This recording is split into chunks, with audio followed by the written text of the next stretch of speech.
আজকে আমরা শিখবো একটা গুরুত্বপূর্ণ রিজনিং। তো এই রিজনিং গুলো প্রায় সব পরীক্ষায় কম বেশি আসে।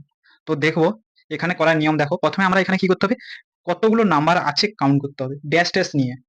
১, ২, ৩, ৪, ৫, ৬, ৭, ৮, ৯, ১০, ১১, ১২, টোটাল ১২টা নাম্বার আছে।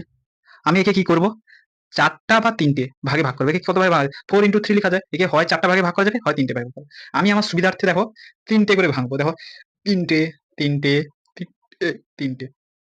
তো তারপরে কি করব, দেখো এখানে এ আছে ফার্স্টে, মাঝে ড্যাশ, শেষে বি। সেম দ্বিতীয়টা দেখো, এ আছে ফার্স্টে, শেষে ড্যাশ, শেষে বি।